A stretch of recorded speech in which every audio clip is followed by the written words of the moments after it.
¿Qué tal amigos del Círculo de Cine? Miguel Contreras Torres. Bienvenidos a la sesión número 6 del seminario de lectura El sonido en el cine, en donde estamos revisando un libro de Samuel Larsson Guerra titulado Pensar el sonido, una introducción a la teoría y la práctica del lenguaje sonoro cinematográfico, publicado en México por la Universidad Nacional Autónoma de México en el año de 2010.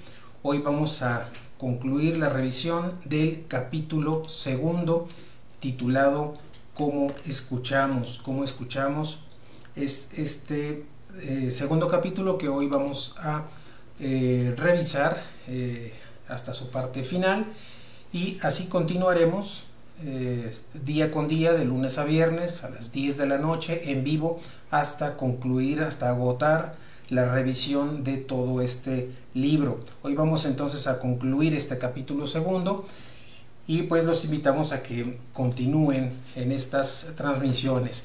Bien, vamos a revisar donde nos habíamos quedado. En la sesión anterior habíamos terminado de revisar un poco esta relación entre el lenguaje y la música, en particular en esta doble vertiente de la afasia y de la amusia, y hoy vamos a abordar lo que tiene que ver con la sinestesia, un apartado también interesante sobre los modos de audición a partir de distintos autores, y la jerarquización cultural de los sentidos, cómo es que estos se van estructurando, y de esa manera terminar la revisión el día de hoy del capítulo segundo de este libro. Nos habíamos quedado en la página 81, en la que Larsson Guerra aborda el tema de la sinestesia. Nos dice que la sinestesia, o este fenómeno sensorial, consiste en la mezcla de percepciones sensoriales. Se percibe un estímulo sensorial, pero se recibe asociado a una impresión subjetiva de otro sentido. Hay una sinestesia grafema-color, en la que los individuos ven los números y las letras, y algunos las palabras, en colores determinados. Hay una asociación del color, y que ésta puede producir reacciones también emocionales. En la página 82 dice Larsson Guerra que en teoría todos al nacer somos sinestésicos. Con el tiempo cada cosa va tomando su lugar, pero no para todos. Algunos conservan hasta su edad adulta algún tipo de asociación sinestésica. Destaca Larsson Guerra el caso de Alexander Scriabin, nacido en 1872, muerto en 1915, este compositor francés que veía los colores de los acordes, de las tonalidades, se dejaba llevar por lo que veía en las armonías de su propia creación. Scriabin realizó conciertos sinestésicos proyectando luces de colores en acompañamiento a la interpretación pianística de sus obras. Otro caso que destaca Larsson Guerra es el de Olivier Messiaen, quien tiene o desarrolla una capacidad sinestésica para ver colores en los sonidos. Es famoso por la paleta de color tímbrica de su obra y por haber utilizado el canto de los pájaros, las talas o frases o ciclos rítmicos de la música clásica india, y el uso de instrumentos como las ondas Martenot. En la página 83 nos dice que en el arte se habla de la sinestesia en cualquier caso en el que un sentido se mezcle o es sustituido por otro, dice Larsson Guerra. En el cine se establecen múltiples relaciones sinestésicas, fundamentalmente aquellas que tienen que ver con lo sonoro y lo visual. En el apartado titulado Modos de audición, dice Larsson Guerra que un modo de audición es un modelo teórico que pretende explicar los procesos o las maneras en que obtenemos información a partir de los estímulos sonoros. Aquí menciona el caso del francés Pierre Schaeffer, nacido en 1910, muerto en 1995, y nos habla de particularmente de sus ideas expresadas teóricamente en el Tratado de los Objetos Musicales de 1966, donde Schaeffer plantea su modelo de las 4 maneras de escuchar. El primero es escuchar, es prestar oído, interesarse por algo y esto implica dirigirse activamente a alguien o a algo que me es descrito o señalado por un sonido. El segundo modo es el de oír, que es percibir con el oído, por oposición a escuchar, que corresponde a una actitud más activa. Lo que oigo es lo que me es dado en la percepción. El tercer modo es el entender, y aquí conserva el término etimológico de tener una intención. Lo que entiendo, dice Larson Guerra, lo que se me manifiesta está en función de esta intención. Y el cuarto modo es el de comprender, un tomar consigo mismo, que tiene una doble relación con escuchar y entender. Yo comprendo lo que percibía al escuchar gracias a que he decidido entender, pero a la inversa, lo que he comprendido dirige lo que escucho, informa lo que yo entiendo. Va en la página 84 Larson Guerra a expresar esta idea de Schaeffer, pero con otras palabras, y va a decir que ese primer modo, que es el oír, es simplemente percibir un sonido sin que medie ninguna voluntad de hacerlo. El segundo modo es el escuchar, y escuchar es concentrarse atentamente en un sonido.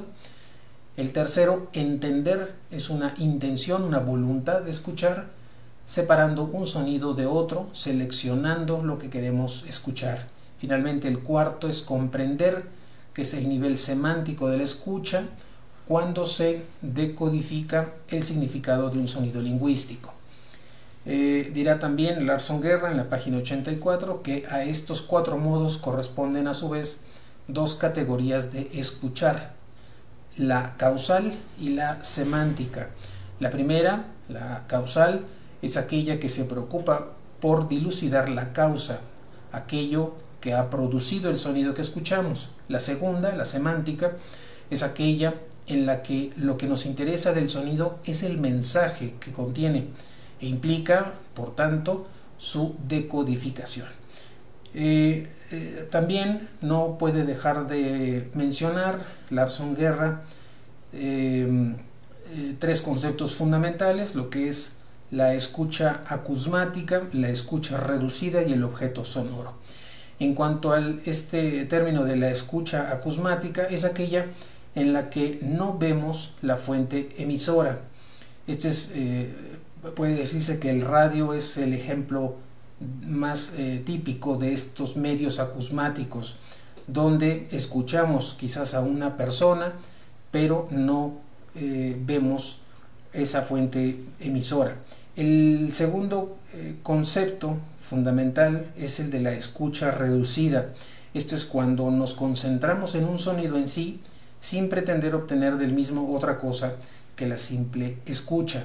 El tercero, el de un objeto sonoro, pues es cualquier evento que ha sido grabado e individualizado, extraído de su contexto, convirtiéndose en un objeto concreto susceptible de ser estudiado, de ser reproducido, editado y manipulado de cualquier forma. Este tercer elemento, este tercer concepto, aparece en la página 85.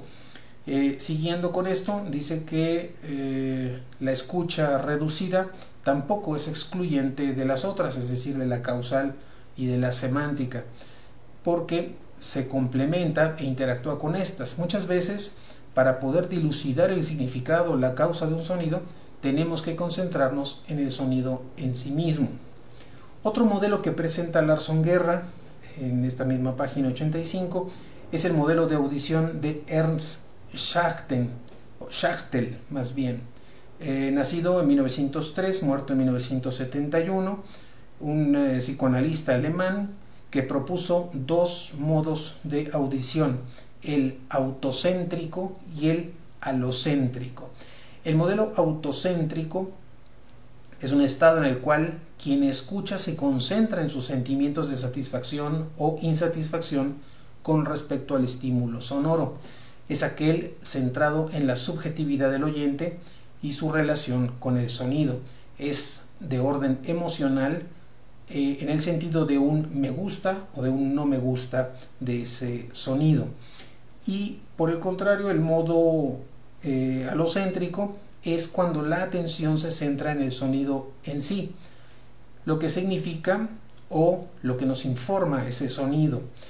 Es cuando nos interesa lo que el sonido nos da como información, independientemente de que nos guste o nos disguste. El siguiente modelo que presenta Larson Guerra es el modelo propuesto por Dennis Smalley, nacido en 1946, músico, investigador neozelandés, que plantea 3 modos de audición. Él les va a llamar modo indicativo, modo reflexivo y modo interactivo. En la página 86 va a presentar un esquema, un sinóptico, donde nos presenta pues, los 3 elementos de estos 3 modos de audición. Sobre el modo de audición indicativo es aquel centrado en el objeto, en el que el sonido es considerado un mensaje, un signo a ser descifrado. Y Larson Guerra explica cómo este modo de audición indicativo tiene o podría tener un equivalente al modo escuchar en Schaeffer o al modo alocéntrico de Schachtel.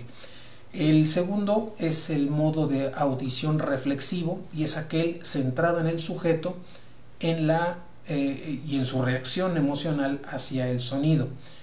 Y también Larson Guerra establece una equivalencia con el modo autocéntrico de Schachtel. El tercero es el modo de audición interactivo, que es aquel en el que el sujeto escucha activamente, es decir, tiene la voluntad y hace el esfuerzo por percibir un sonido atentamente. Y habla también de la equivalencia de este modo de audición interactivo con el modo entender y comprender de Schaeffer.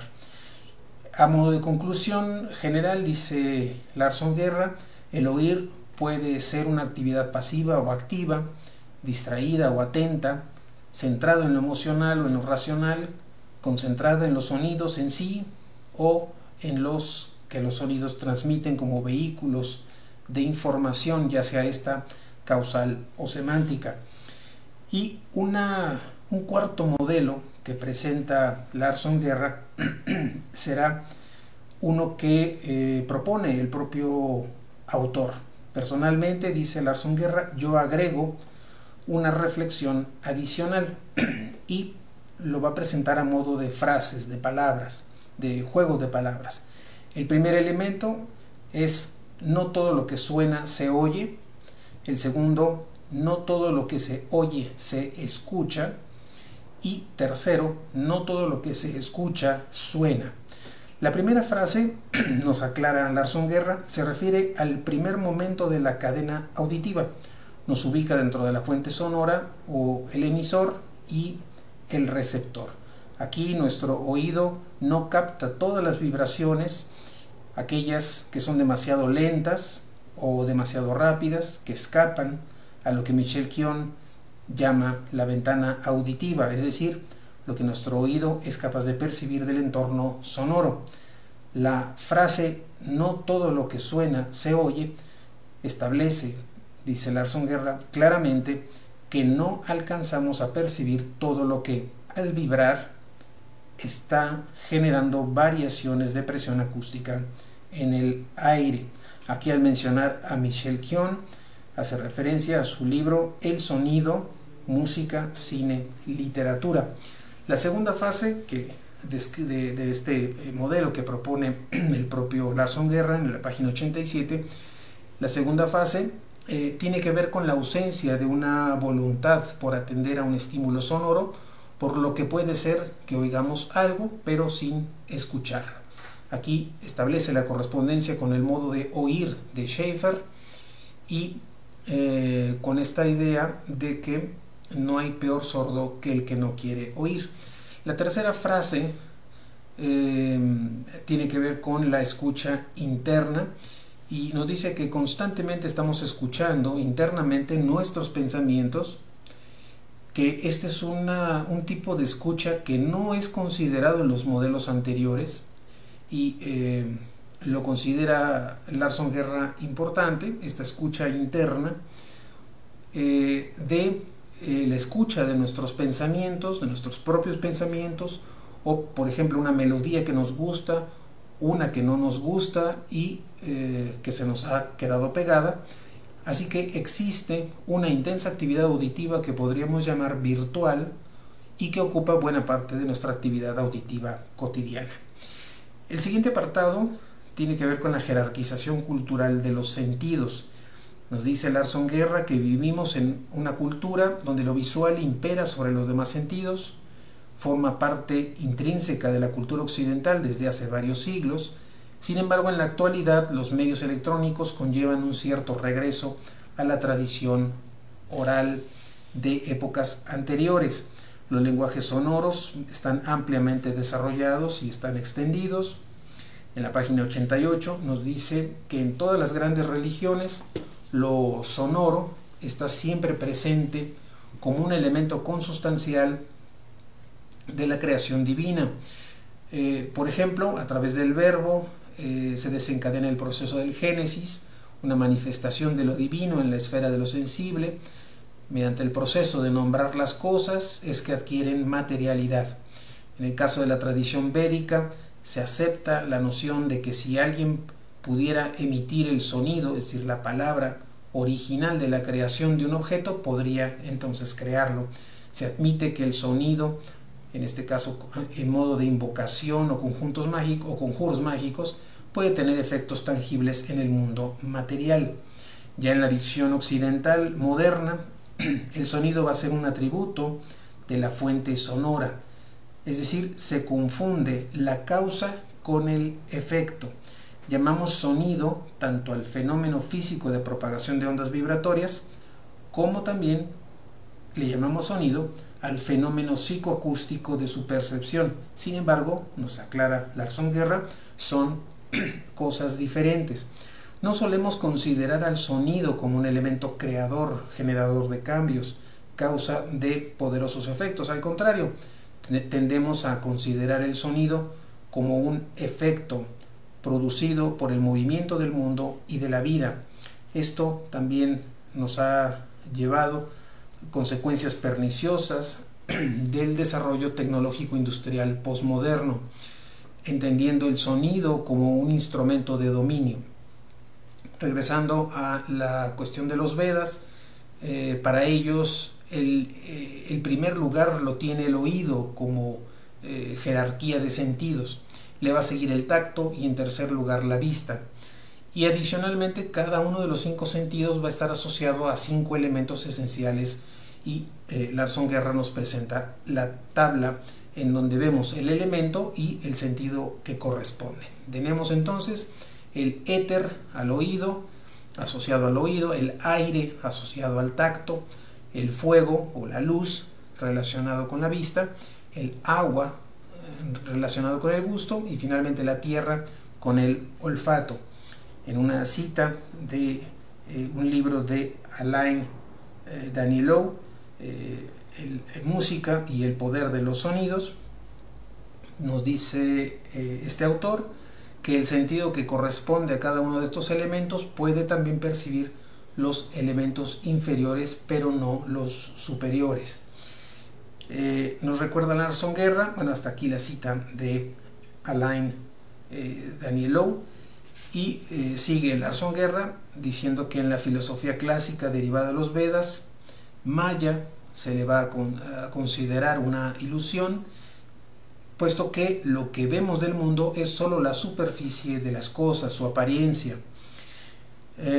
Nos dice que en nuestro caso ya más próximo, nosotros como pueblos colonizados y culturas mestizas o sincréticas, nos cuesta trabajo concebir que el sonido y el tacto puedan ser sentidos entre comillas superiores al sentido de la vista.